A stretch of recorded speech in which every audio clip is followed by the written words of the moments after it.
बहुत बहुत धन्यवाद संचालक महोदय जी। और आज छत्तीसगढ़ में बाम से भारत मुक्ति मोर्चा का 20वां राज्य अधिवेशन हो रहा है, बहुत ही सफलतापूर्वक संपन्न हो रहा है।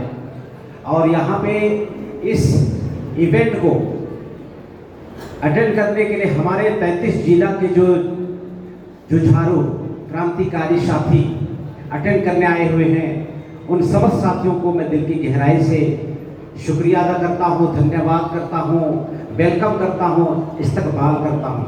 और इधर हमारे मंचासीन, हमारे जंबाज साथी, विजनरी साथी, जिसके वजह से ये जो आंदोलन है 20 सालों में व्यवस्था परिवर्तन के बहुत करीब पहुंच चुका है और इसका उलगुलान पूरे छत्तीसगढ़ में, पूरे भारत में देखने को मिल रहा है।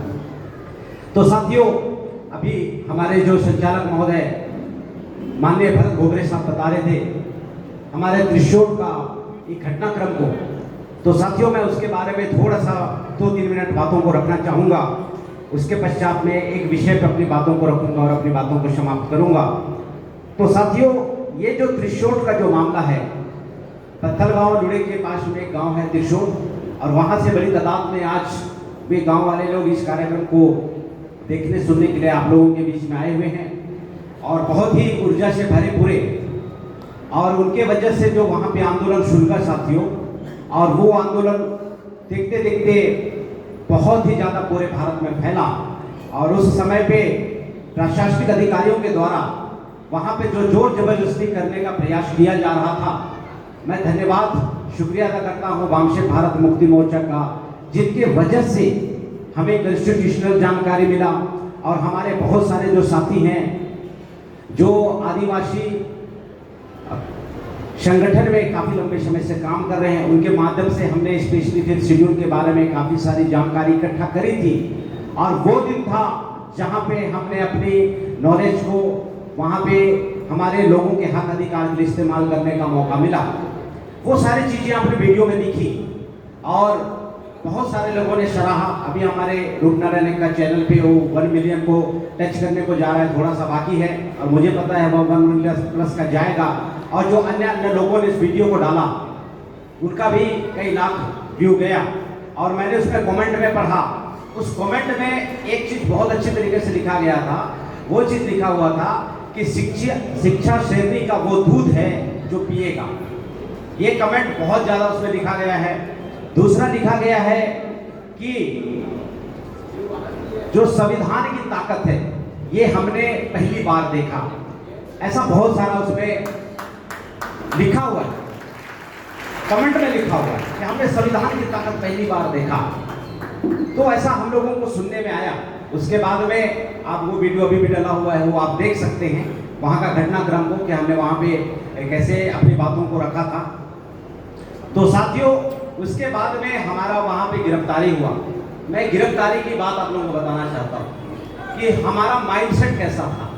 ये जो हमको ये संगठन ने कैडर बनाया, इस कैडर बनाने से हमारा जो माइंडसेट है ये माइंडसेट हमारा कैसा है, हम उसके बारे में आपको बताना चाहेंगे। तो 29 अप्रैल को वहाँ पे प्रशासनिक अधिकारियों से कॉन्स्टिट्यूशनल आर्गुमेंट हुआ और मुझे पूरी तरीके से बहुत ही अच्छे तरीके से विश्वास है कि हमने उस बातों को बहुत दमदारी से रखा था। और हमारे जो त्रिशूल गांव के जो साथियों ने उसको बहुत अच्छे तरीके से साथ सहयोग दिया, भूमिका को बांधा। उसके पश्चात में साथियों 30 तारीख को हमारी गिरफ्तारी होती है। तो ये जो गिरफ्तारी होने के बाद में असली खेल शुरू होता है। गिरफ्तारी के बाद में तो यहाँ पे एक चीज बोला जाता है कि जो कमजोर होता है विषम परिस्थिति में बिखर जाता है और जो मजबूत होता है वो निखर जाता है। और हम भारत मुक्ति मोर्चा के कैडर हैं, हम निखरे, बहुत जबरदस्त तरीके से निखरे। और आज के समय में साथियों छत्तीसगढ़ में जो एक ऊर्जा, एक क्रांति और आने वाले समय में बदलाव जो बैक टू बैक यहाँ पे होने को जा रहा है, ये होगा, हमें पूर्ण विश्वास है। तो हमने वहां पे माननीय सुनील खरगो के द्वारा हमने एक निर्णय लिया। जब उन्होंने हमारा पहला जो बिल है उसको खारिज किया, दूसरा बिल खारिज किया, उसके पश्चात में हमारे ऊपर में बैक टू बैक और भी ज़्यादा उन्होंने कई FIR दर्ज कराए। तो हमें एक चीज़ वहाँ पे जेल के अंदर में सीखने को मिला, वो चीज़ ये था कि जिस इंसान को गिराने के लिए, है ना, अगर षड्यंत्र करना पड़े, जिस इंसान को गिराने के लिए, जिस इंसान को फंसाने के लिए अगर षड्यंत्र करना पड़े, तो साथियों ये जो मानक है, ये जो मापदंड है, बहुत ऊपर का मापदंड है। और मैं वहां पे व्यक्तिगत रूप नारायण का और माननीय सुनील खर को नहीं थे, हम लोग बतौर भारत मुक्ति मोर्चा के कार्यकर्ता थे। और ये पूरे भारत देश की जो बहुजनों की सबसे बड़ी ऑर्गेनाइजेशन, सबसे पावरफुल ऑर्गेनाइजेशन, सबसे बेस्ट कैडर और जो सबसे बेस्ट एसोसिएशन है, उसके विरोध में ये जो RSS है और ये जो BJP है अपने अधिकारियों को और कार्यकर्ताओं को फंसाने का प्रयास कर रहा था। ये एक इंडिकेशन है। और हम लंबे समय से जो कैडर हैं, लंबे समय से जो प्रशिक्षित हैं, हमने वहां पे अपनी दक्षता का परिचय दिया साथियों। और ये जो कैडर है बाय डिफॉल्ट ब्रेन में सेट हो जाता है, बाय डिफॉल्ट सेट होता है। जैसे मैं आप लोगों को उदाहरण के माध्यम से एक बात बताना चाहता हूं। मैं ये उदाहरण के साथ में समझना बहुत जरूरी है। नदी में बहुत तेज बारिश आई और उसका जो बहाव था बहुत तेज था। तो उस नदी के तेज बहाव में एक जो बिच्छू था वो डूब जा रहा था। तो एक मेंढक को दया आया और मेंढक ने उस बिच्छू को बोला कि आप बिच्छू हो, आप डंक मारते हो, मुझे पता है, मैं आपको बचा सकता हूं अगर आप वादा करोगे तो कि आप मुझे डंक नहीं मारोगे। तो बिच्छू ने तत्काल उनकी रजामंदी, उनकी सहमति के साथ उन्होंने बोला कि मैं पागल हो गया, आप मुझे बचाओगे, मैं आपको डंक कैसे मारूंगा, मैं डंक मार ही नहीं सकता, ये वादा है आपसे। उसके बाद में बिच्छू को वो जो मेंढक है अपने पीठ पे उन्होंने धोया। उसके बाद में नदी पार कराने का प्रयास कर रहा था और कुछ दूर जाने के बाद में मेंढक को एहसास हुआ कि ये जो बिच्छू है मुझे डंक मार दिया और धीरे से जल्दी से जहर का असर शुरू हो गया। और उन्होंने मेंढक ने बिच्छू को बोला कि मुझे आप डंक मारोगे तो 200% गारंटी आप मरोगे ही मरोगे, मुझे क्यों डंक मार रहे हो। तो बिच्छू ने जवाब दिया, क्या करूं, मैं आदत से मजबूर हूं, डंक मारना मेरी आदत है, मैंने डंक मारा और आपको पता है मेंढक भी मर गया और उस नदी के बहाव में बिच्छू भी मर गया। तो साथियों ये जो भारत मुक्ति मोर्चा बामसेफ यहाँ पे जो लाखों रुपया खर्च करके आपका माइंडसेट बाय डिफॉल्ट शासक बनने के लिए रेडी कर रहे हैं। हम जेल घुसे, हमारे पास में विकल्प था कि हम टूट जाएं, हम वहां पे रोना रहे, बिखर जाएं, लेकिन हम बाय डिफॉल्ट एक विनर की तरह, एक शासक बनने की तरह हम साथियों वहां पे शासक बनने के लिए प्लान करना शुरू किए। हमारे जो साथी हैं, हमारे जो फैमिली के लोग जब हमसे मुलाकात करने के लिए आए तो हमने उनको बोला कि आप हमें फलाना 7 किताब हमने मंगाया और जेल के पास में हम लोग आइसोलेशन मिला, खूब सारा समय। अभी तो जब हम बाहरी दुनिया में रहते तो बहुत सारा डिस्ट्रैक्शन होता है, फोन होते हैं, ये समस्या वो समस्या। जेल के अंदर में किसी तरह का कोई समस्या नहीं और हमने दबा के पढ़ाई किया। हमने इतना पढ़ाई किया, ये मेरे जीवन का सबसे ज्यादा पढ़ाई करने वाला 68 दिन था, सबसे ज्यादा। मैं इतना पढ़ाई अपने जीवन में कभी नहीं किया था। और जेल का डिसिप्लिन था, 5 बजे उठना है, 7:30 बजे नाश्ता करना है, 8 बजे आपको बैरक में बंद कर दिया जाता है और 2 बजे 12:30 बजे हम लोग को फिर निकलने का हम लोग को वहाँ पे मौका मिलता था। तो हमारे पास में 4 घंटा का समय होता था। उस 4 घंटा हमने नॉन स्टॉप पढ़ाई किया और नॉन स्टॉप पढ़ाई करते करते हम लोग ने उस 7 किताब को हमने बहुत छाना और हमने दक्षता हासिल किया कि एसोसिएशन को कैसे बढ़ाना है।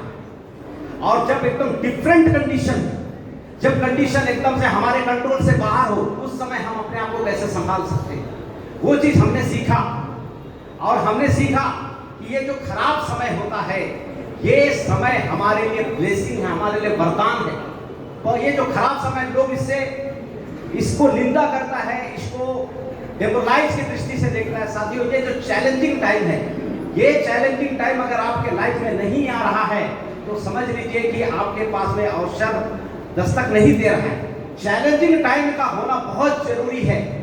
यहाँ पे जब हमारे साथियों के द्वारा, बुद्धिजीवी साथियों के द्वारा जब व्यवस्था परिवर्तन की बात हम लोग को जब सुनने में आ रहा था, तो जेल जाने से पहले पहले हमें भी थोड़ा थोड़ा शंका लगता था कि हम इतने बड़े तादाद पे हम लोगों को कैसे तैयार कर पाए, कैसे तैयार कर पाए, ऐसा हम लोगों को फील होता था।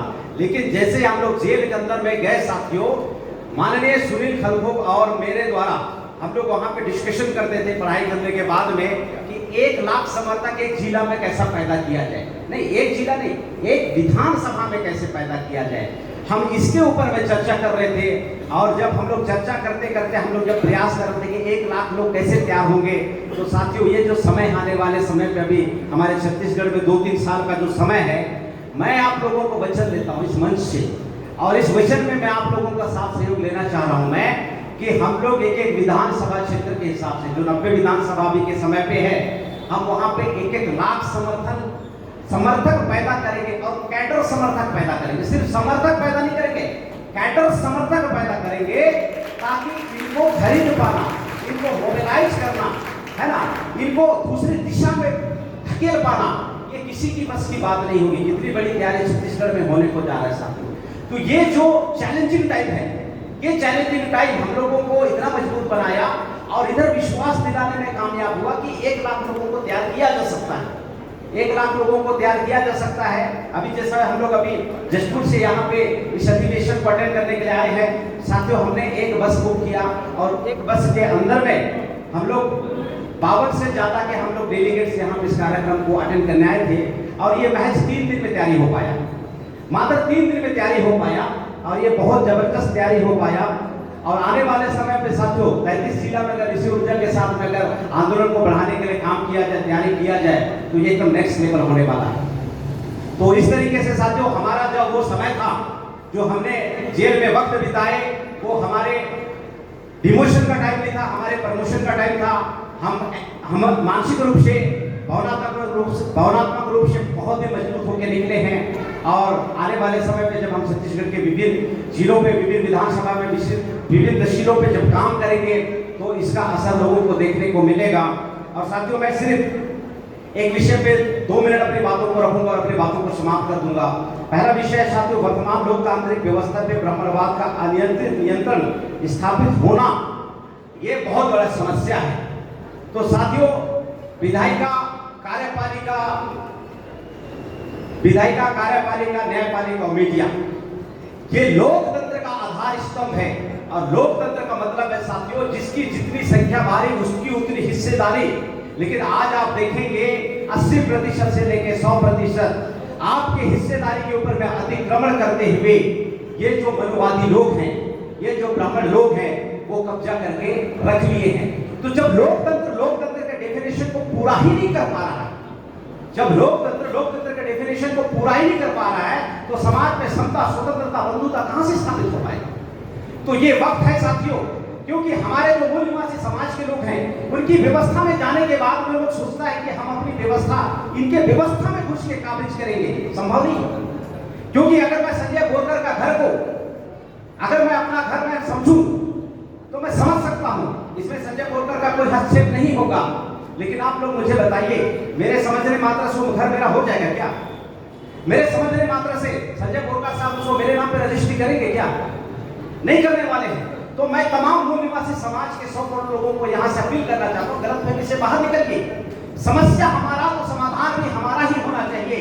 अगर समस्या हमारा है, उसको समाधान करने के लिए सामाजिक संगठन, उसको समाधान करने के लिए राजनीतिक संगठन, उसको समाधान करने के लिए हमारे विद्यार्थियों का संगठन, हमारे किसानों का संगठन, ओबीसी का संगठन, आदिवासी का संगठन हमारा खुद का होना चाहिए। और हम लोग खुद के होने के लिए, खुद के करने के लिए जो निरंतर तरीके से हम लोग गतिशील हैं, इसी गतिशीलता में पूरे मूल निवासी समाज के लोगों को, हमारे एसटी ओबीसी समाज के लोगों को मैं अपील करना चाहता हूं कि इसमें गति देने की जरूरत है। बहुत सारे लोग कहते हैं कि हम वामन लोगों के संगठन में घुसेंगे, उनको बेवकूफ बनाएंगे और हम अपनी राज स्थापित करेंगे। मैं सोचता हूँ वाह रे बुद्धू, वो इतना बुर्बक है, तुम इतना होशियार हो, उसके घर में घुस जाओगे और उसका सत्यानाश करोगे और उसको पता ही नहीं चलने वाला। तो हमारे लोग सोचते हैं, उल्टा तरीके से सोचते हैं। हमको सीधा तरीके से सोचना है, और सीधा तरीके से सोचने की ऊर्जा ना हो, तो मैं कहना चाहता चाहता हूँ आपके जिला में, आपके तहसील में, आपके ब्लॉक में बाम से भारत मुक्ति मोर्चा और इसके 90 अफसरों की हमेशा कार्यक्रम होते रहता है। बड़ी तादाद में वहां पे बैठने का प्रयास कीजिए। गलतफहमी जब दिमाग से दूर होगा साथियों, तब जाके हम लोग यहाँ के शासक बनने वाले हैं, तब जाके व्यवस्था हमारे फेवर में, हमारे लोगों के हमारे फेवर में आ सकता है। तो हम लोग को तरीके को समझना है। आज हमारे बाबा साहब अम्बेडकर के नाम पे, बहुजन समाज के नाम पे 6 लाख प्लस के संगठन है। जो 6 लाख प्लस के जो संगठन के जो पदाधिकारी हैं, वहां के लोग हैं, वहां का जो काम करने का तरीका है, हमारे मूल निवासी समाज के लिए किसी भी सूरत में सही नहीं है। तो साथियों आपको इसको समझना है। आज मौका की नजाकत है, हमारे मंच में भरे भरे बहुत सारे आज हमारे वक्ता साथी हैं, सुनने भी है, इसलिए मैं आज अपनी बातों को यहीं पे समाप्त करता हूँ। आपने मुझे सुना, इसके लिए बहुत बहुत धन्यवाद, आभार। जय मूल निवासी।